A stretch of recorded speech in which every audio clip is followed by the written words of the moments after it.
Assalamu alaikum wa rahmatullahi wa barakatuh mes chers frères et sœurs. Aujourd'hui, Inch'Allah, nous allons voir l'avertissement d'Allah Azza wa Jal concernant les personnes qui vendent leur religion à vil prix.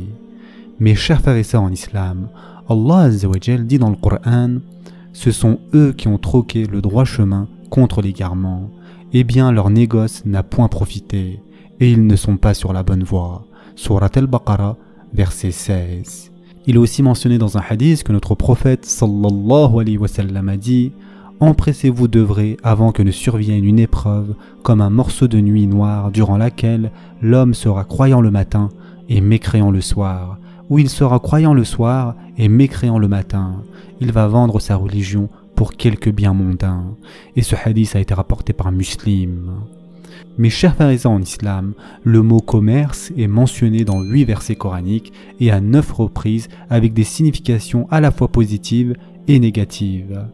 Comme vous le savez, les revenus des polythéistes mécois, qui étaient basés sur le commerce, constituaient une partie importante de leur vie. Pour eux, le commerce devait être rentable. Et c'est sur le sujet auquel ils prêtent le plus attention qu'Allah Azza wa Jal déclare dans le Coran: eh bien, leur négoce n'a point profité, ils ne sont pas sur la bonne voie. D'ailleurs, si on troque le droit chemin, on ne récoltera rien d'autre que la perversion.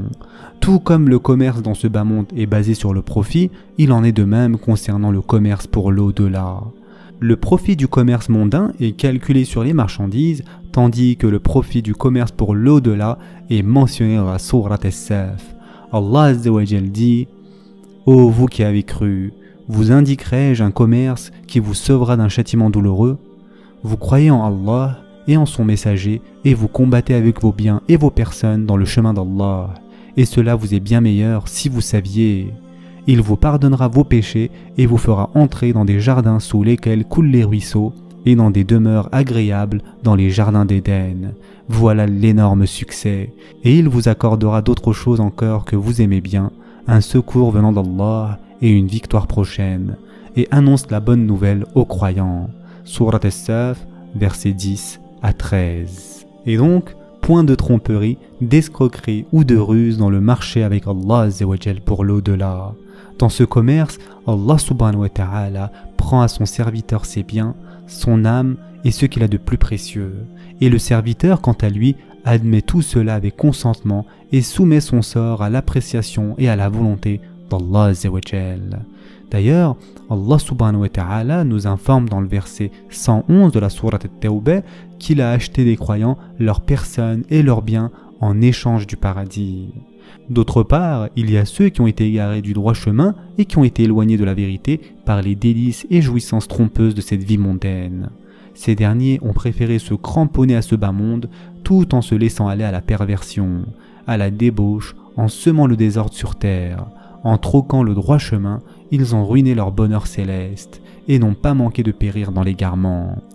Tel que ceci est mentionné dans le hadith, ils ont vendu leur religion pour quelques biens mondains. Il n'y a rien de plus avilissant pour l'homme que le fait de vendre sa religion. D'ailleurs, lorsqu'on posa cette question à l'imam Malik, qui est l'individu abject? Il répondit: c'est celui qui assure sa subsistance en vendant sa religion. Et on lui demanda à nouveau: qui sont les plus abjects parmi les abjects? Il répliqua: ce sont ceux qui ont sacrifié leur religion pour construire le bas monde de quelqu'un d'autre. Le nombre de ce genre de personnes augmentera avec le temps. Et en effet, notre prophète sallallahu alayhi wa sallam nous a averti que les tentations se multiplieront à l'approche de la fin du monde. Et en effet, le prophète sallallahu alayhi wa sallam a dit: l'or n'aura pas lieu avant que des tribus de ma communauté ne rejoignent les associateurs et que les idoles soient adorées. Et il y aura certes dans ma communauté 30 imposteurs qui prétendront tous être des prophètes. Mais je suis le dernier des prophètes, pas de prophète après moi. Et ce hadith a été rapporté par At-Tirmidhi. Afin d'expliquer qu'une période viendrait pendant laquelle les gens perdraient leur foi du soir au matin et du matin au soir, le prophète sallallahu alayhi wa sallam a dit qu'ils vendraient leur religion pour une simple chose mondaine.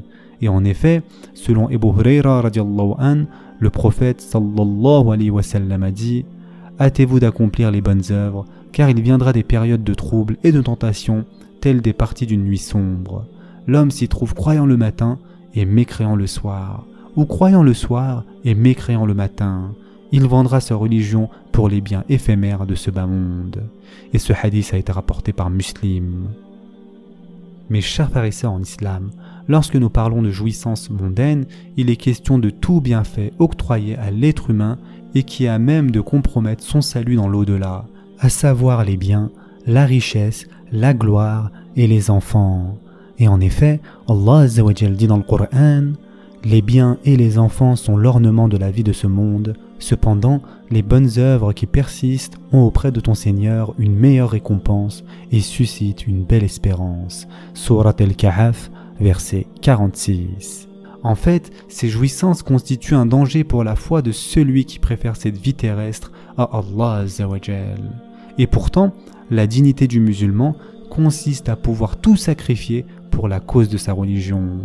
En d'autres termes, c'est d'entreprendre des affaires au profit de sa religion. Le musulman ne doit jamais faire de sa religion et de sa foi une source de revenus. Il ne doit jamais troquer sa croyance. Comme vous le savez, mes chers frères et sœurs en islam, Shaitan éprouve une inimitié féroce envers les humains. Il vise à détruire la foi des gens et à les égarer coûte que coûte du droit chemin.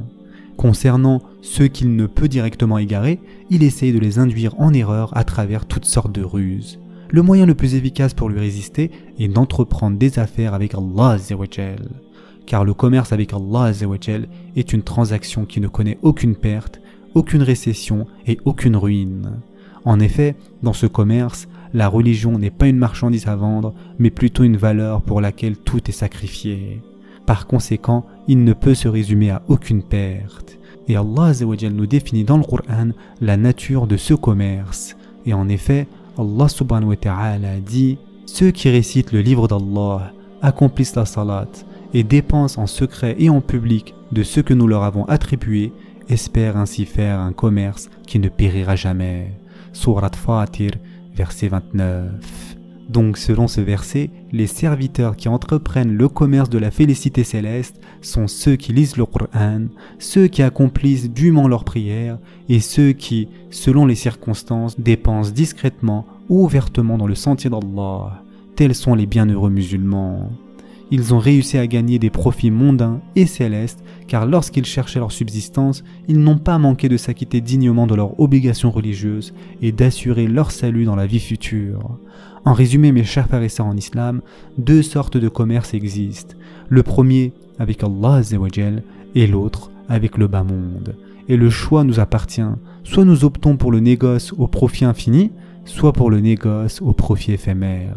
Peu importe la durée de la vie terrestre, elle demeure courte et court à sa fin.